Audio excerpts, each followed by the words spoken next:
Ayan mga pap, Mio, Yamaha Mio gear. Dinala dito, ni-repair po ang body. Ayan, nagre-repair po kami nito. Ano mga paps, kung may mga problema po ang motor nyo, nabunggo, nabundol yan, nag-a-align po kami, nagtutuwid. Dati po hanggang dito yan dyan, no? Ngayon, na-i-upload ko na ito nakaraan, ano mga pap, na ano ko na to. Ngayon, ni-repair naman itong harap para mailapat itong buong assembly ng headlight. Gumagana na po yan, nailapat na. At ang problema nito, ito lang pong mga kaha talaga, wasak, talagang durog, may mga tama, no? Kaya kung nababangga, kailangan po talaga pati kaha papalitan, ano mga paps. Ang naging issue pa rito, itong front shock may tama, ayan. At yung tipos may kunting damage, kailangan talaga tipos, no? Palit na rin, no? At ito, yung ibang parts may mga tama at talagang durog na durog mga paps, kasi malakas po talaga pakakabangga nito, no? Kaya nagkaganito, no? Ayan, no? Okay na yan mga pap, na umaandar na yan, nailapat na natin ito. Problema naman ito, yung cable dito sa susian ang may problema. Magpapalit si boss ng bago dyan, no? Ngayon, bakit natin ito i-big vlog?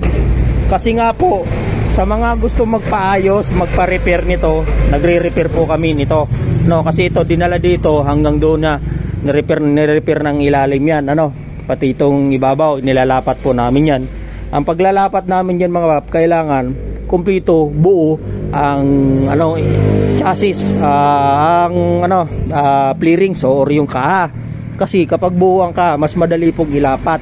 Kapag ganito, lasog-lasog mga paps, mahirap. Ayan, diba? Lasog-lasog. Kinagalang namin kasi nga gusto ng may-ari buuhin para may nagagamit siya, no? Kaya minsan, sa mga nagmumotor, ingat po sa pagmumotor. Talagang malaki po ang gagastusin ninyo kapag nabubunggo. Ang naging issue pa rito mga pap, nasira pati yung ECU nito nung nabunggo, no? Kaya talagang malaking ginastos, kasi sobra talaga yan, awas out yan mga pap. Durog yung harap na yan, pati itong luma nagkaroon ng problema. Ngayon, bakit may check engine? Aalamin natin. Siyempre mayroon tayong diagnose dyan, no? Ang kilay nito mga pap, nandito. Ang fuse box nasa harap. Ang kilay, ito po yung kilay, no? At ang battery nito, Mio gear, nandito.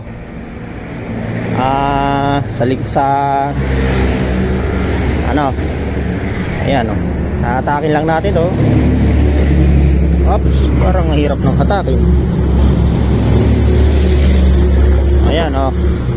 Ayan, dihatak na lang yan kasi nga putol po yung sasabit lang natin dito. Yan, ang box ng Mio gear. Ito po yung salak dito sa likod. Naipit na. Ayan. Papalit ng bago si boss dyan. Ang battery nyan, nandito. Ang takip nyan, nandito yung takip nyan, no? Meron yung takip, Pag tinakpan nyan, yan. Nagiging problema pa dito mga pap, ang battery mahina na, hindi na kaya mag-start, no? Post start, nahihirapan.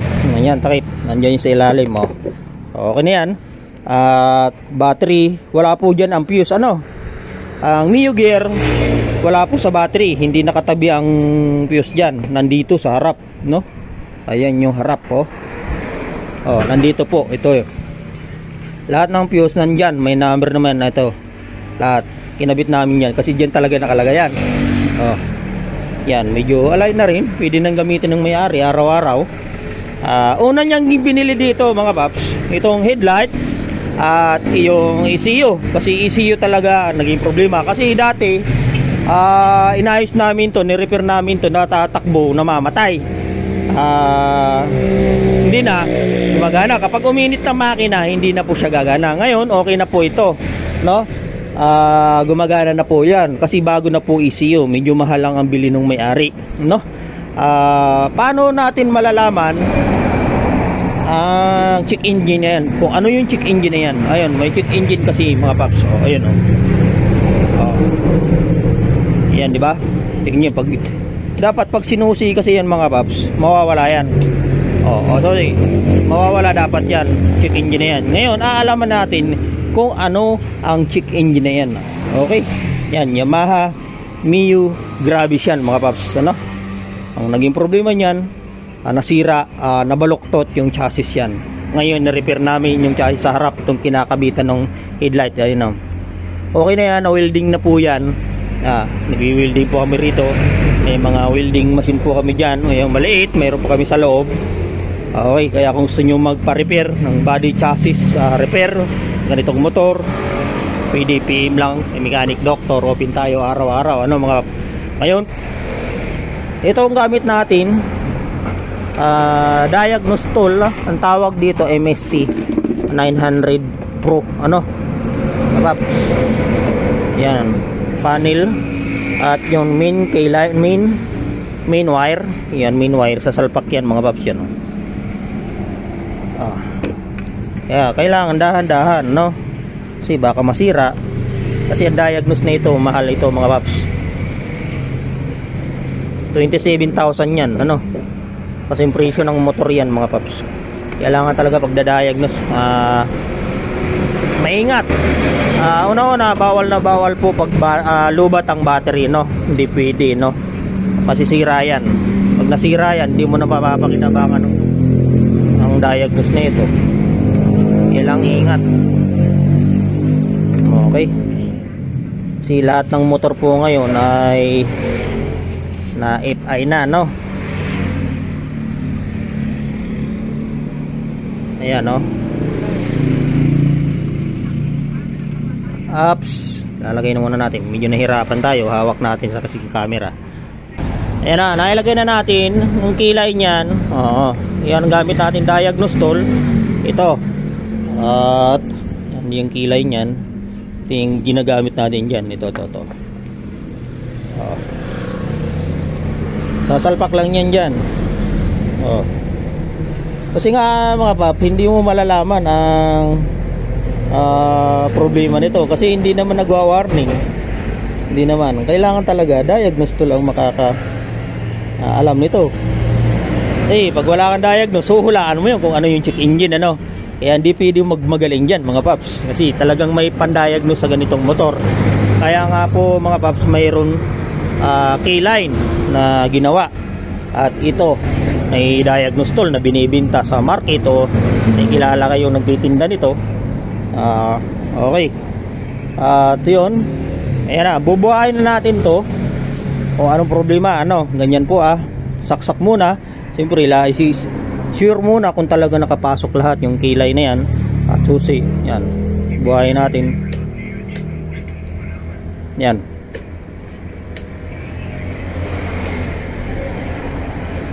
Ayan, yan mga pap, may problema, ano. Hindi kayang pailawin ang keyline ang ano natin, yung chemistry diagnose tool. Ngayon gagamit tayong extension para mapagana. Ayan, may battery para sure na hindi masira ang ating diagnose tool.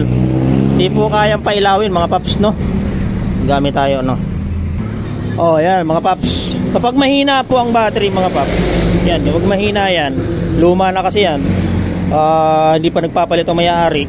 Ang ginagawa po namin dito, gumagamit po kami na extension para buhayin itong diagnose tool natin, no, para magkaroon ng ilaw. Ngayon, buhayin natin to. Yan, titingnan natin kung anong problema nito, no. Yan, ayun na mga paps, gamit tayo ng bagong battery, ibang battery. Dinoblihan natin para di masira yung ating thread. Napasok na natin thread. Yan, babasahin natin ang ECU. Yan. Yan ang problema nito mga paps.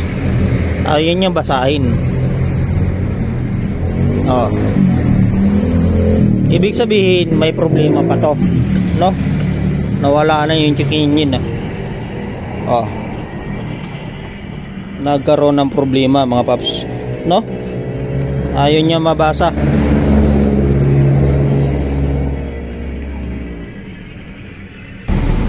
Ayan na mga pap. Ayun ang check engine niya, nawawala-wala. Nagkakaroon ng problema. Ayan, ang history. Normal signal cannot obtain from engine start difficult condition, engine start difficult. Nagiging problema nito sa battery system charging. Ayan, namamatay-matay, nagkakaroon ng problema. Yan, kaya po pala hindi mabasa mga pop. Ito yung problema niyan. Ayan, history. PO335, PO620, 224, 246 engine. Yan nagiging problema. Maaaring battery kasi na ayan, hindi siya nagtutuloy-tuloy Okay. Ngayon nalaman na natin ang problema nito. Ngayon papatayin muna natin, Kasi susuportahan muna natin yung battery, Pero painitin muna natin para hindi siya mamatay-matay, Ayan, okay na yan. Medyo nagtutuloy-tuloy na, hindi na siya namamatay-matay, Kaya kailangan magpalit ng battery si boss ng bago. I-reset natin kung kayang i-reset,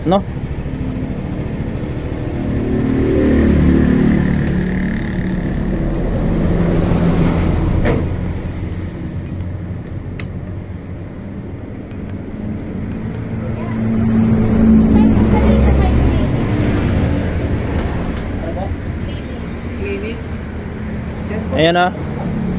Ito na natin. I-reset natin. I-erase failed. Ibig sabihin hindi siya ma-erase, Hindi ma-erase yung mga Okay. May problema nga ito mga paps. Kaya hindi ma-reset. Okay.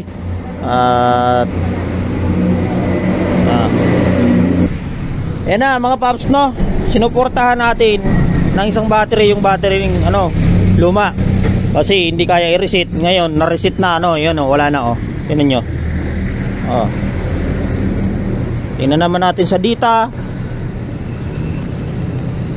dapat papasok. Okay, ngayon battery problema kaya pala nagkaroon ng check engine. Ganyan po mga pap, nahihirapan mag-start. Ngayon i-kick start natin,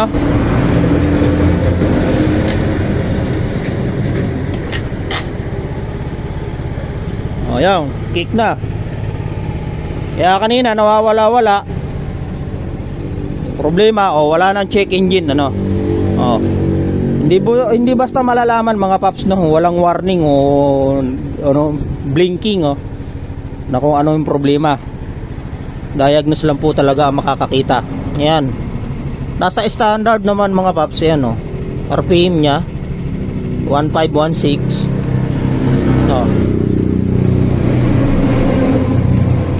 Bali 4 na fault code ang nireset natin. Kaya yun, wala na siyang fault code, Ngayon kailangan lang ng may-ari magpalit ng battering bago para hindi masira yung ECU. Kapag luma kasi mga paps, maaari kasing masira uli yung ECU. Kailangan kasi palit bagong battery. Okay. Ayan mga paps, sana may matutunan kayo sa konting vlog nito, may ma-share kami bagong kaalaman, bagong diskarte kung paano namin pig trouble, paano namin alisin ang check engine, paano nalaman. Okay, technique kapag mahina ang battery, ganyan po ang diskarte, para hindi masira ang ating diagnose tool. Kaya kung may mga diagnose tool kayo, iingatan nyo po kasi mahal po yan. Okay, inainit lang natin para hindi siya kumbaga magkarga yung battery. Luma na kasi. Okay, maraming salamat. Please subscribe my YouTube channel. Please follow my FB page kung nais nyo magpagawa. Araw-araw kami open.